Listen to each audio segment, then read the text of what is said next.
मिरजेत आरोग्य केंद्र, संभाजी महाराज पुतळा ते गणेश तलाव सुशोभीकरणाचा प्रस्ताव आर्थिक बजेट महासभेत नगरसेवक निरंजन आवटी यांची मागणी.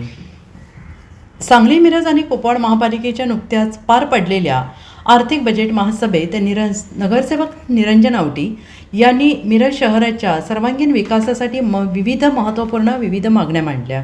या मागण्यांकडे महापौर आणि आयुक्तांनी गांभीर्याने लक्ष देऊन आगामी बजेटमध्ये आवश्यक तरतुदी करावी अशी विनंती त्यांनी केली.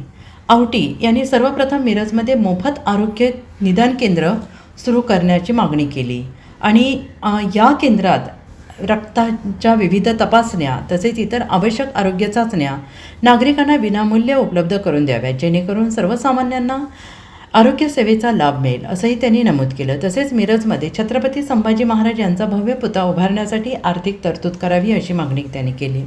शहराच्या ऐतिहासिक ओळखीला अधोरेखित करण्यासाठी हा उपचार महत्त्वाचा ठरेल असंही त्यांनी सांगितलं. याशिवाय गणेश तलावाचे सुशोभीकरण ते नागरिकांसाठी आकर्षणाचे केंद्र बनवावे अशी सूचना त्यांनी केली. मिरज ही ऐतिहासिक नगरी असून तिला पूर्वी भुईकोट किल्ला म्हणून ओळखले जात होते आणि या वारशाचे जतन करण्यासाठी शहर संग्रहालय उभारण्याची गरज त्यांनी व्यक्त केली. शेवटी मिरजेतील न्यू इंग्लिश स्कूल मैदान परिसरातील आरक्षित खेळाच्या मैदानाच्या विकासासाठी निधी देऊन त्याचे आधुनिकीकरण करावे अशी मागणी त्यांनी केली आहे. भारतीय जनता पार्टीचं करतो कारण की भारतीय जनता पार्टीनं पदाधिकारी देत असताना सगळे यश प्रेरित केलेले आहेत.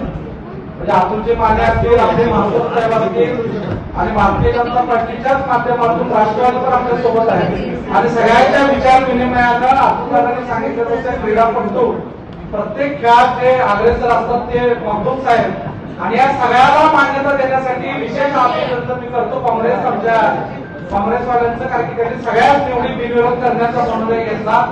त्या सगळ्यांचं मत होते की शहराचा विकास झाला पाहिजे आणि मी आयुक्त साहेब किंवा महापौर साहेबांना विनंती करतो की माने साहेबांनी बजेट अतिशय चांगलं मांडलं, पण अनेक सदस्यांची भावना आहे आयुक्त साहेब आपण अतिशय चांगलं काम करताय, आपण अतिशय चांगली गाडी बसवत आहे, पण महापौर साहेब बजेट सादर केल्याच्या नंतर अपेक्षा एवढी आहे जी मान्य आपण आता सभापतीने केली त्या झाल्याच पाहिजे.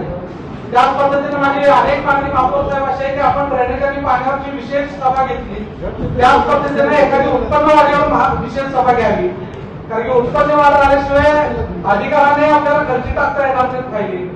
त्याच पद्धतीनं आयुक्त साहेब सगळ्या 2 वर्ष 2.5 वर्ष महापालिकेमध्ये गॅप पडलाय, कामाचा भरपूर आहे पेंडिंग आमच्या सगळ्यांच्या ह्याच्यात आहे, वार्डात आहे आणि सगळ्यांनी आश्वासन दिलंय. म्हणजे मी किंवा महापौर किंवा स्थायी समिती असं म्हणून नाही, 78च्या 78 नगरसेवकांनी जनतेला आश्वासन दिलंय.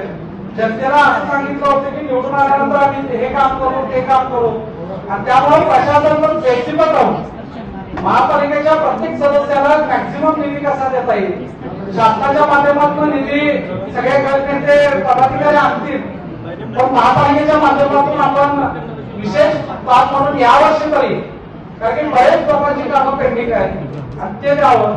त्याच पद्धतीनं सूचना म्हणजे तुम्ही आता पुढच्या महासभेला सूचना घेणार आहे का आताच तुम्हाला सूचना करायची काय करते काय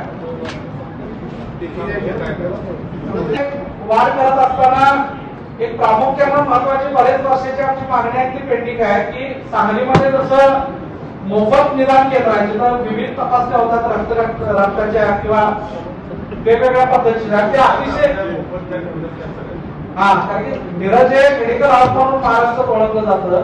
गोरगरीब बऱ्याच भागातून तिथं लोक येत असतात आणि आमची विनंती राहील की ज्या पद्धतीनं सांगलेलं आहे त्या पद्धतीनं तसं केंद्र एखादं मिरजेमध्ये आपण करावं. त्याच पद्धतीनं मिरज हे छत्रपती संभाजी महाराजांच्या पदस्पर्शानं पावन झालेलं शहर भुईकोट किल्ला म्हणून ओळखला जातो. ज्या पद्धतीनं सांगलीमध्ये एखादं संग्रहालय आहे ते मला माहिती नाही, पण मिरजेमध्ये माहिती नाही आहे. ओके, त्याच पद्धतीनं मिरज शहरामध्ये मिरजेचा इतिहास दर्शवणारे एखादा संग्रहालय उभं राहावं त्याच्यासाठी तरतूद आपण करावी.